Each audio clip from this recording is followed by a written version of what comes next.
On the afternoon of June 24, 1978, a quiet suburban development in Prince William County, Virginia, became the scene of one of the state's most disturbing unsolved crimes.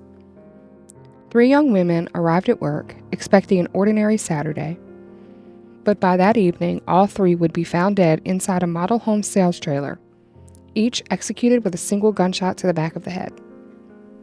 Nearly 50 years later, no one has been convicted.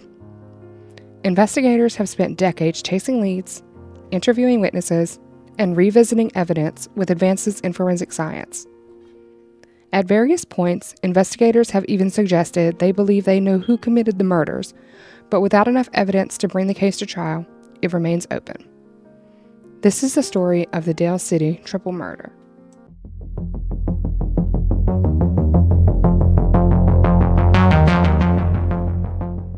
Virginia is filled with history, hidden secrets, and stories that refuse to be forgotten.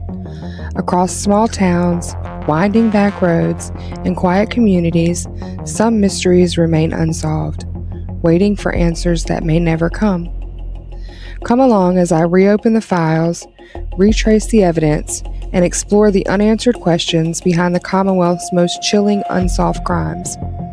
Each episode will examine the facts, hear the stories, and shine a light on cases that have gone cold but are far from forgotten. Are you ready to dive into the darkness? I'm your host, Alicia Nicole, and this is Unsolved Virginia. To understand why this case sent shockwaves through Virginia, it is important to remember what Dale City looked like in 1978. Northern Virginia was growing rapidly.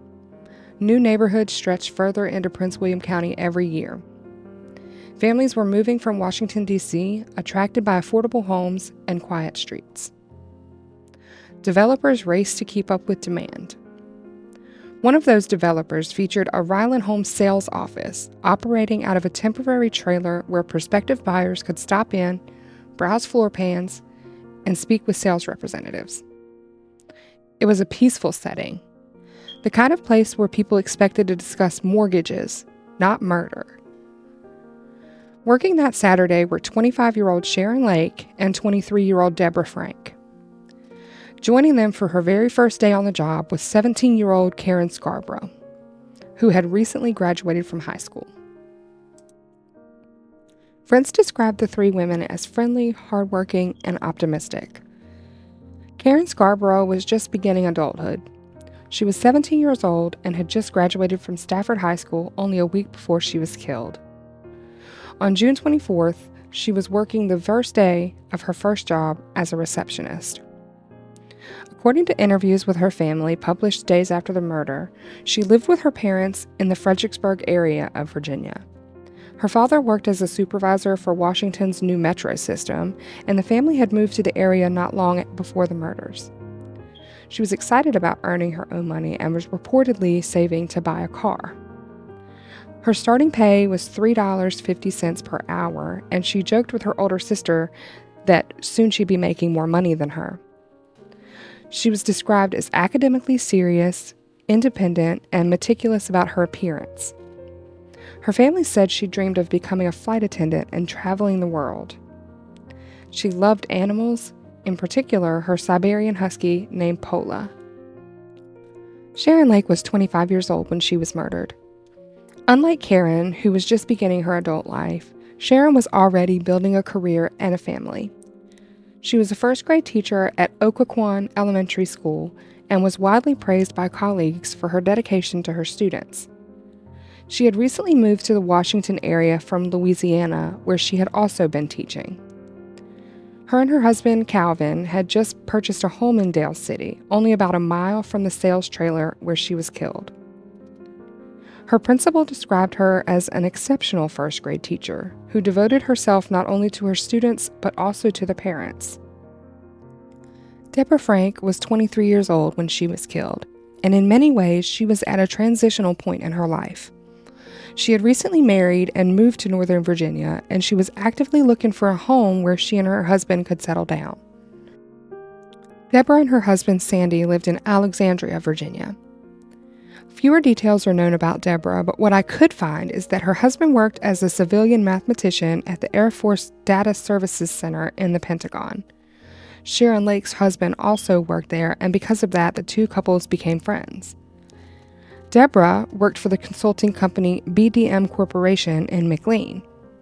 According to company representatives, she handled work, office, communications, and report-related work.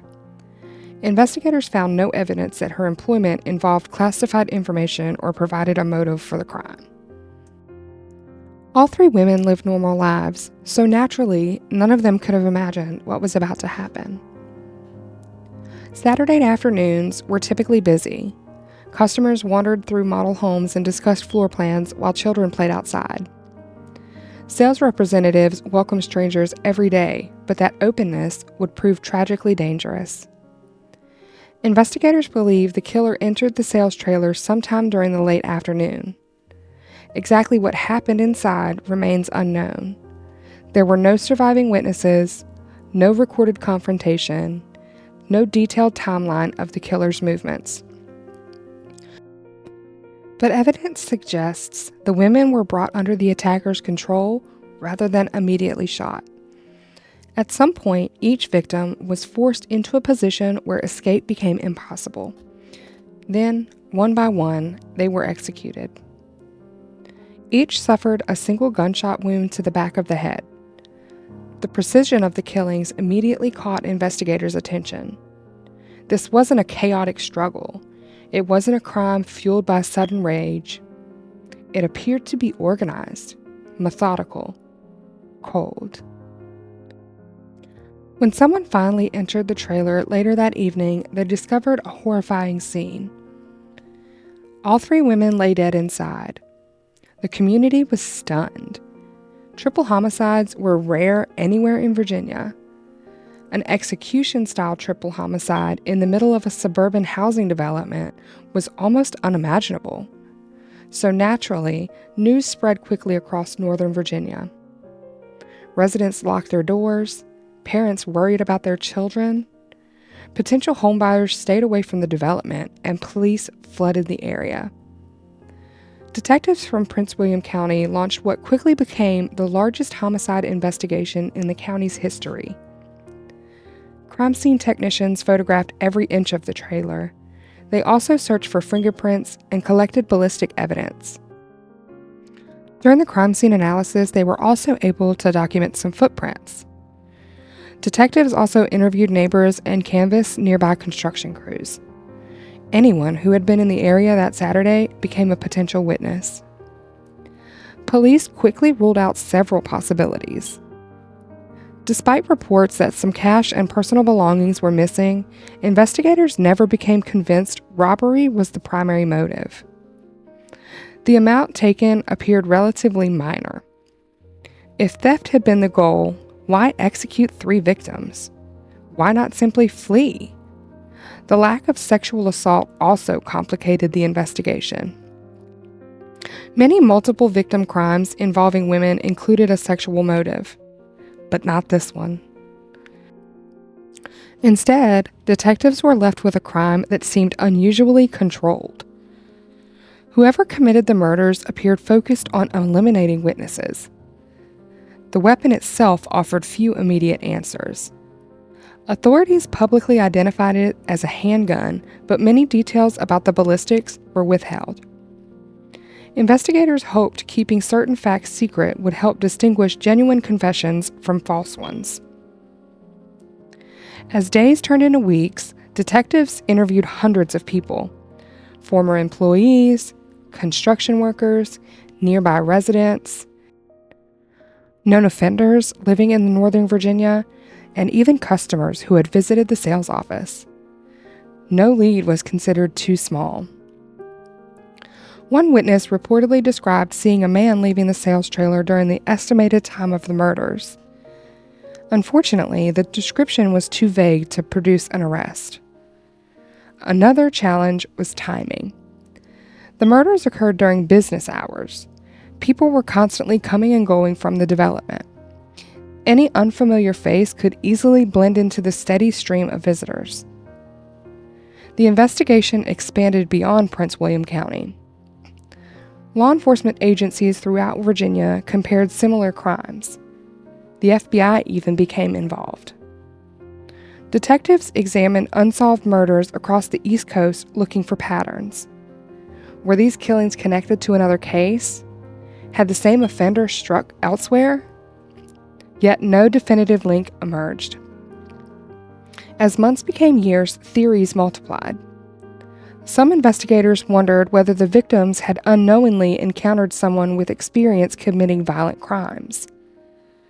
Others believed the murders pointed towards someone familiar with the sales office. Could the killer have known the layout of the trailer? Known how many employees would be working that day? Known there would be no security? Every possibility remained on the table. One fact continued to puzzle investigators. 3 victims, 1 offender. Successfully controlling 3 adults is extraordinarily difficult. Criminologists often note that multiple victims dramatically increases the chances of someone's escaping, resisting, or attracting attention. Yet none of that appears to have happened here. Some experts have suggested the killer may have used deception before displaying a weapon. Others believe surprise alone may have been enough. Still, others have questioned whether more than 1 offender could have been involved. Law enforcement has never publicly confirmed evidence supporting multiple attackers. The years passed. The families of Sharon Lake, Deborah Frank, and Karen Scarbrough continued searching for answers. Birthdays came and went, graduations, weddings, children and grandchildren. Life moved forward for everyone except for the 3 women whose lives ended in that trailer that day. Cold case investigations rarely remain inactive. Every few years, detectives reopened evidence. Advances in forensic science offered new hope. Fingerprint databases expanded. DNA testing became increasingly sophisticated. Evidence collected in 1978 could potentially reveal information impossible to detect decades earlier. Officials have confirmed that the case has been renewed multiple times using modern forensic techniques. Exactly what evidence remains available has never been publicly disclosed. One of the most intriguing developments in the history of the investigation came not from new forensic evidence, but from statements made by law enforcement. Over the years, authorities have indicated they believe they know who committed the murders. That statement naturally raises an obvious question. If investigators believe they know the killer's identity, why has no one been arrested? The answer reflects one of the greatest frustrations in criminal investigations. Suspicion is not proof. Investigators may process compelling circumstantial evidence, witness statements, behavioral indicators, private admissions, even strong personal certainty. Yet none of those are enough unless prosecutors believe they can prove guilt beyond a reasonable doubt before a jury. Without sufficient admissible evidence, filing charges risks ending in an acquittal, permanently preventing another prosecution for the same crime. So sometimes investigators must wait. But sometimes that evidence never arrives. The identity of the suspected individual has never been officially released. That silence has fueled decades of speculation. Books, television programs, online forums, podcast discussions, and countless amateur investigators have proposed theories, comparing the Dale City murders with other unsolved crimes from the 1970s. Some have suggested a traveling serial offender. Others point towards someone with local knowledge, while others believe the motive has never fully been understood. None of these theories have been confirmed by law enforcement. In recent years, renewed attention has come whenever arrests occur in long unsolved Virginia homicide cases. Whenever an aging suspect is identified through DNA or genealogy questions inevitably follow. Could this person also be responsible for Dale City? Thus far, investigators have announced no confirmed connection between the triple murder and any other unsolved case. Today, the Dale City triple murder remains one of Virginia's oldest and most haunting unsolved investigations. The Ryland home sales trailer is long gone. The housing development has transformed into a mature suburban community. Thousands of people now drive roads that didn't even exist when the murders occurred. Many current residents have no idea that one of the state's darkest mysteries unfolded nearby. But for investigators, and especially for the victims' families, time has never erased what happened. 3 women left home expecting an ordinary day at work. None returned. Someone knows what happened inside that trailer. Someone knows who walked away. Perhaps they have remained silent out of fear, perhaps out of loyalty, perhaps just because they never realized the importance of what they witnessed. Cold cases are often solved not because one dramatic recovery, but because one person finally decides to speak. One forgotten memory, one conversation repeated decades later, one piece of evidence viewed through the lens of modern technology. This may be a shot in the dark, but sometimes even a shot in the dark hits its target. Nearly half a century has passed since the tragic day in 1978, but justice delayed does not have to mean justice denied.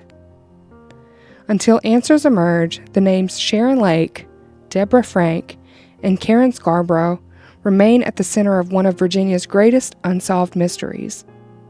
And somewhere, hidden within decades of interviews, evidence, and memories, may still lie the final piece needed to explain what happened on that quiet summer afternoon in Dale City. If you have any information about the murders of Karen Scarbrough, Sharon Lake, and Deborah Frank, police urge you to contact the Prince William County Police Department at 703-792-6500. Or if you wish to remain anonymous, you can call the anonymous tip line at 703-792-7000. You can also reach them via their official website. This is Alicia. Thanks for listening.